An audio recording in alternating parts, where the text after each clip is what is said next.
السلام علیکم دوستوں میں افتخارفی اور تقریباً 15-16 سال پہلے کی بات ہے. میرے پاس ایک بوسکی کا بڑا اعلیٰ درجے کا سوٹ ہوا کرتا تھا. جی ہاں دوستوں، اور اس دور میں اس بوسکی کے سوٹ کی جو قیمت تھی وہ تقریباً تھی کوئی 2,500 روپے، اور میں نے بڑا اچھا سلوایا تھا. میں جس محفل میں پہن کے جاتا تھا تو اس سوٹ کی بڑی تعریف ہوا کرتی تھی. جن لوگوں نے بوسکی پہنی ہے یا پہننے کے شوقین ہیں وہ سمجھ سکتے ہیں کہ میں کیا کہہ رہا ہوں. تو دوستوں ہوا یوں کہ میرے دوست کی شادی تھی اور صبح کا وقت تھا، اور میں نے وہ سوٹ نکالا، اور سوٹ نکالنے کے بعد میں اس کو پکڑ کے بیگم کو اس کے کمرے میں استری کرنے کے لیے دینے جا رہا تھا کہ دروازے کی ٹوٹی ہوئی لکڑی میں پھنسا وہ اور پھٹ گیا. فرنٹ سے ایل شیپ میں پھٹ گیا. میرے تو جیسے دل پہ تلوار چل گئی اور مجھے بڑی تکلیف ہوئی، کیونکہ وہ بوسکی کا سوٹ میرے لیے تو بڑا شام کو میں نے پہننا تھا اور میں نے داد وصول کرنی تھی، اور میں نے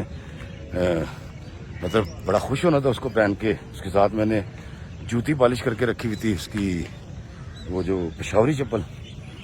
تو میں بڑا دل گرفتہ ہو گیا اور میں نے کہا بیگم یہ کیا ہو، یہ تو پھٹ گیا، اب کیا کریں؟ تو بیگم نے کہا کوئی بات نہیں، اب اس کو رفو کروا لیں. دوستو لاہور میں ایک جگہ ہے چبرجی، آج بھی وہاں اللہ کے فضل سے رفوگر بیٹھتے ہیں. تو میں نے اپنی گاڑی نکالی اور میں وہاں چلا گیا. میں وہاں ایک 50 سالہ شخص جتنی میری اب عمر ہے وہ تھا، اور بڑا متین انداز میں اس نے کہا جی باؤ جی. تو میں نے اس کو دکھایا. اس نے کہا بے فکر ہو جائیں اور 3 دن بعد آ کے لے جائیے گا. میں نے کہا نہیں یار 3 دن بعد نہیں بھائی، مجھے تو آج چاہیے. اور تم جانتے نہیں ہو میں تو ایک ایکٹر بھی ہوں اور میں بڑا اچھا شاعر بھی ہوں، اور تو پی ٹی وی تم دیکھتے نہیں ڈرامے. تو بیچارہ مسکرایا. وہ اپنی چھوٹی چنگلی میں بغیر فلٹر کا ہتھوڑے کا سگریٹ بھی پی رہا تھا. اس نے سگریٹ بجھایا اور اس نے میری جلدی کو سمجھا اور جانچا، اور میں نے اسے کہا کہ بھائی مجھے تو آج ہی چاہیے. تو اس نے کہا بھائی جی آپ 3 گھنٹے کے بعد آئیے گا، لے جائیے گا، میں آپ کو کر دوں گا. وہ دیوار سے ٹیک لگا کے بیٹھا ہوا تھا اور اس کے چہرے پہ بڑا اطمینان تھا اس رفوگر کے.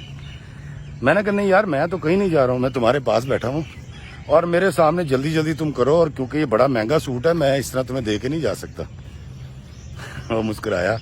اس نے مجھے ایک ٹوٹا ہوا موڑا آفر کیا جس پہ میں بیٹھ گیا، اور میں اس کو اپنی ڈراموں کی باتیں سناتا رہا اور وہ مجھے اپنے پنڈ کے قصے سناتا رہا.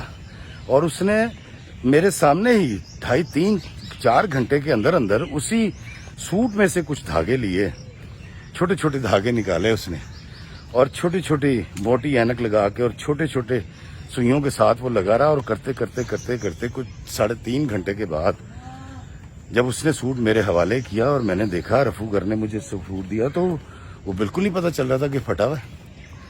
تو اس میں بڑا حیران ہوا اور میں بڑا پریشان ہوا. ہاں اس پر جب ہاتھ پھیرتے تھے تو پتہ چلتا تھا کہ یہ رفو ہوا ہوا ہے، لیکن اگر ہاتھ نہ پھیریں تو اس کے قریب نہ جائیں تو وہ عیب چھپ چکا تھا اور وہ سوٹ دوبارہ سے پہننے کے قابل ہو گیا تھا. دوستوں مجھے بڑی خوشی ہوئی اور میں نے رفوگر کو 100 روپے دیے.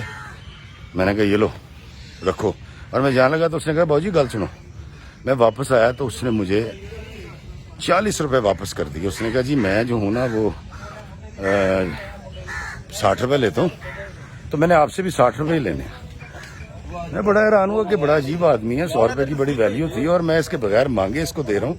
لیکن اس نے کہا نہیں باؤ جی میں 60 روپے ہی لوں گا، اور بڑی دعائیں دیتا ہوا اور بڑی مسکراہٹ کے ساتھ اس نے مجھے رخصت کر دیا.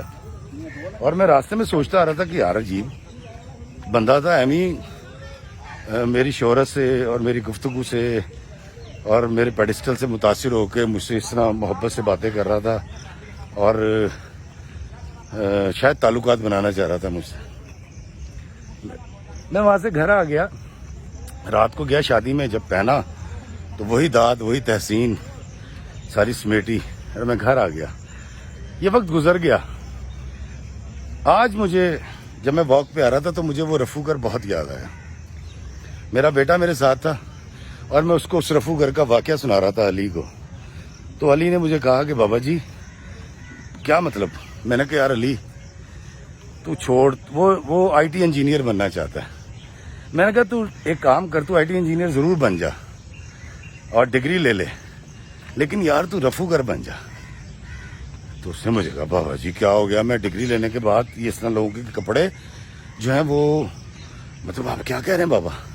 اور میں نے کہا نہیں یار تو میری بات نہیں سمجھ رہا, تو اپنی ڈگری بھی لے اور پیسے بھی کما, پاکستان سے باہر جا, جہاں مرضی جا کے تو نوکری بھی کر, لیکن بیٹا یہ رفوگری سیکھ لے. کہتا بابا جی کیا مطلب. میں نے کہا یار میں تو ساری زندگی ناکام رہا اور میں بڑا بے وقوف سا آدمی, اور میں نے اپنا سارا تو وقت ضائع کر دیا, سفید بال ہو گئے میرے, تو میں یہ کر نہیں سکا. اور میرے مرتبے نے اور میری شہرت نے اور میرے رائٹر ہونے نے, میرے شاعر ہونے نے اور میرے سوشل میڈیا فرینڈز نے جو محبت مجھے دی, میں رفوگر نہیں بن سکا. کہتا بابا جی آپ بڑا عجیب سی بات کر رہے ہیں, دنیا اپنے بچوں کو پائلٹ انجینئر کیا کیا بنانا چاہتی ہے, آپ مجھے کہہ رہے رفوگر بن جا.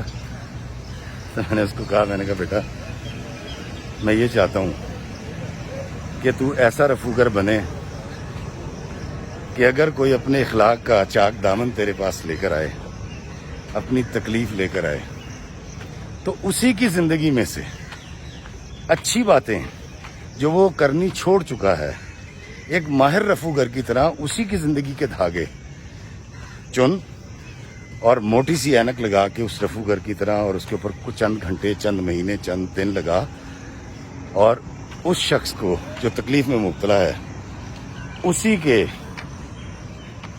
اندر سے نکالی ہوئی اچھی باتوں کو اس پر غالب کر دے اور اس کی رفوگری کر دے اس کے اخلاق کی. تو علی واز اسٹانش, مجھے کافی دیر تک دیکھتا رہا. میں نے کہا علی ہم نے رفوگری چھوڑ دی. میں تو بلکہ یہ کرتا ہوں کہ اگر مجھے کسی کا چاک دامن مل جائے تو میں فون کر کر کے واٹس ایپ گروپ کے اندر اور سوشل میڈیا کے اوپر بڑے اسٹیٹس لگاتا ہوں, اور پھر میں چھوڑتا نہیں ہوں. میں کہتا نہیں یار اس کی ایسی کی تیسی. وہ کپڑا, وہ سوٹ جو میری غلطی سے میں اگر اپنا گھر کا دروازہ ریپیئر کروا لیتا بر وقت, تو نہ کھونچ لگتی, نہ میرا وہ قیمتی سوٹ, میرا عزیز سوٹ پھٹتا, اور نہ مجھے اس کو رفو کروانے جانا پڑتا. لیکن میری ہی غلطی تھی. اس رفوگر نے بہت کم پیسوں میں, 60 روپے میں, میرا 2500 روپے کا سوٹ اس دور کے اندر میرے ہی سوٹ میں سے نکالے ہوئے دھاگوں سے چند گھنٹے کی فوکس اور یکسوئی اور محنت اور محبت کے ساتھ اس کو رفو کر دیا, اور وہ ایپ چھپ گیا. لیکن جس طرح دوستوں میں نے آپ کو بتایا, جب اس کے قریب جاتے تھے تو پتہ چلتا تھا کہ یار یہ تو کھردرا ہے, ہاتھ پھیرتے تھے.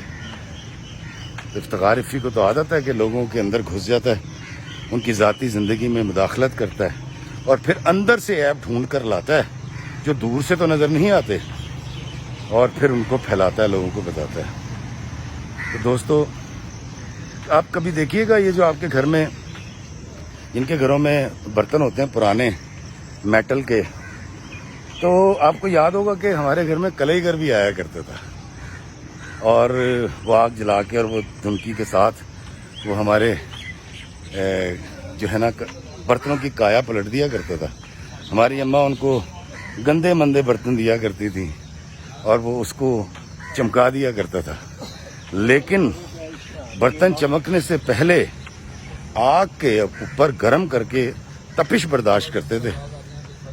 تو دوستو اللہ تعالیٰ مجھ پہ اپنا رحم فرمائے, میرے تکبر کو اور میری انا کو مجھے مارنے کی توفیق عطا فرمائے, اور مجھے اس رفوگر کی طرح جس نے میرے کپڑوں کا ایپ چھپا دیا تھا, اللہ کرے میرے اخلاق کا جو چاک دامن ہے یہ مجھے رفو کرنے کی توفیق عطا فرمائے, اور مجھے دوسروں کے لیے, اللہ کے بندوں کے لیے رفوگر بنا دے, تاکہ میں انہی کی زندگیوں میں سے انہی کی اچھائیاں ان کو سنا کر انہی پر غالب کر دوں, اور پھر ان کے اخلاق کا چاک دامن ایسے ہی سل جائے, ایسے ہی بن جائے جیسے اس رفوگر نے میری شرٹ کو رفو کر دیا تھا. اور مجھے لوگوں میں بہت زیادہ قریب جا کر جھانکنے کی توفیق عطا نہ فرمائے کہ میں لوگوں کے عیب تلاش کر کے واٹس ایپ کی زینت بناؤں یا فون پہ دوستوں کو بتاؤں. اللہ ہمیں آسانیاں عطا فرمائے اور آسانیاں تقسیم کرنے کا شرف عطا فرمائے. آمین. السلام علیکم ورحمۃ اللہ وبرکاتہ.